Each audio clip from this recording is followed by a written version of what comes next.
Hi guys, আসসালামু আলাইকুম। Welcome to Mahira cooking house.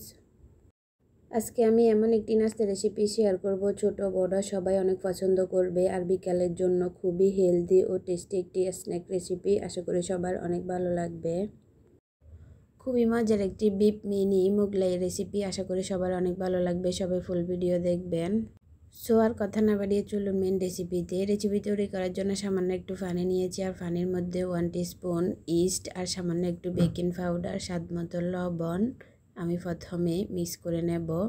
তারপর দিয়ে দেব পরিমাণ মতো আটা। এখানে আমি 2 কাপ আটা অ্যাড করে তারপর এখানে বড় একটা ডো তৈরি করে নেব।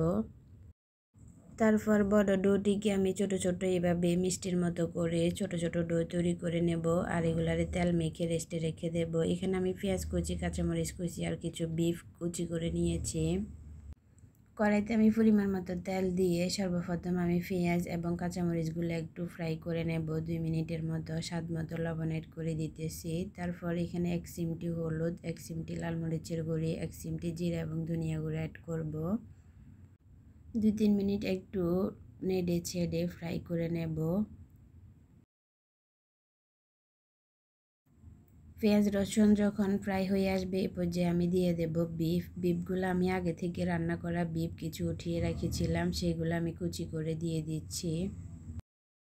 যেহেতু আগে থেকে রান্না করা বিফ, তাই এগুলা রান্না করতে বেশিক্ষণ টাইম লাগবে না। এভাবে 5 মিনিট রান্না করে নামিয়ে রাখবো। তারপর এখানে আমি আগে থেকে যে ডো তৈরি করে রেখেছিলাম এগুলো ফুলে একদম ডাবল হয়ে গেছে।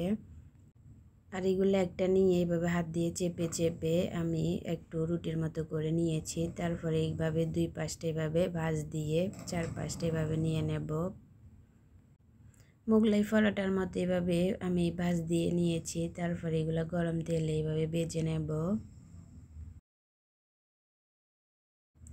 গরম তেলে দিয়ে এভাবে নেড়ে ছেড়ে মানে উল্টিয়ে পাল্টিয়ে এগুলারে আলু আছে এগুলারে কিছুক্ষণ ভেজে নেব একদম মিডিয়াম আছে। লো টু মিডিয়ামে রেখে এগুলারে আমি ভেজে নিয়েছি লালচে ব্রাউনিশ কালার করে। এরপর যে আমি তেল জড়িয়ে উঠিয়ে নেব।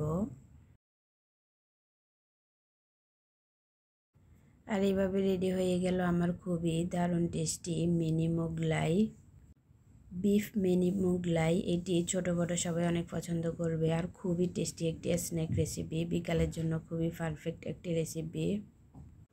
অবশ্যই ভালো লাগলে ফলো এবং সাবস্ক্রাইব করে রাখবেন, এতে করে পরবর্তী নতুন রেসিপি সবার আগে আপনার কাছে পৌঁছে যাবে। তো এনাফ টুডে গাইস, সবাই ভালো থাকবেন, সুস্থ থাকবেন। পরবর্তী নতুন রেসিপি দেখার অনুরোধ রইল। যারা আমার ফুল ভিডিও দেখেছেন তাদেরকে অসংখ্য ধন্যবাদ। আল্লাহ হাফেজ।